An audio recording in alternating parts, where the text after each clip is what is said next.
কি করছো? কি করবো, আর শরীর একদম ভালো না। এই বসে রোদ্দুরে বসে আছি, আজ 3-4 দিন হয়ে গেছে শরীরটা ভালো না। তাই বসে বসে একটু লবণ জল দিয়ে কুলি করছি, গলাটা পুরো খারাপ হয়ে গেছে। ডাক্তার তো দেখিয়ে এসেছি, কিছু হচ্ছে না। তো ডাক্তার বলেছে একটু লবণ জল করে কুলি করো, একটু ভাব নাও, সব রকম করে দেখো। তো করছি সব রকম। সকালবেলা উঠে একটু চা বিস্কুট খেয়ে নিয়েছি, নিয়ে ওষুধও খেয়ে নিয়েছি। তো বন্ধুরা, কেমন আছো সবাই? আশা করি সবাই ভালো আছো। আর আমি তো একদম ভালোই নেই, দেখতে পাচ্ছ শরীর অনেক খারাপ। তাই এটা কোনো ব্লগ ভিডিও না, এমনি তোমাদের সাথে আপডেট দিতে এলাম। আর দেখো বিল্লিটা কেমন ম্যাও ম্যাও করছে, দেখছো?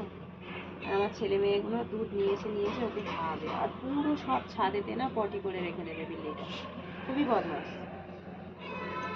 তো এখন আমার মেয়ে যাচ্ছে একটু ম্যাগি বানাতে, ম্যাগি বানিয়ে একটু দেবে, আমি এখানে রোদ্দুরে বসে খাবো।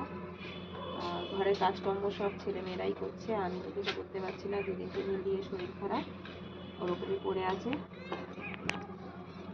ওর বাবা তো চলে গেছে ডিউটিতে, আর আমি রোদ্দুরে বসে আছি, দেখছো?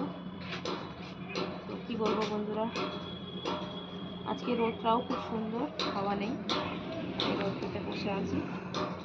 আর এই বসে বসে দেখো গরম জল দিয়ে কুলি করছি। আর কি বলবো, তাড়াতাড়ি শরীরটা সুস্থ হয়ে যাক, ফের তোমাদের সাথে স্টার্টিংসের ভিডিও স্টার্ট করবো। আমি এখন কদিন ভিডিও দিতে পারছি না। তো বাই বন্ধুরা, ভালো থেকো সবাই।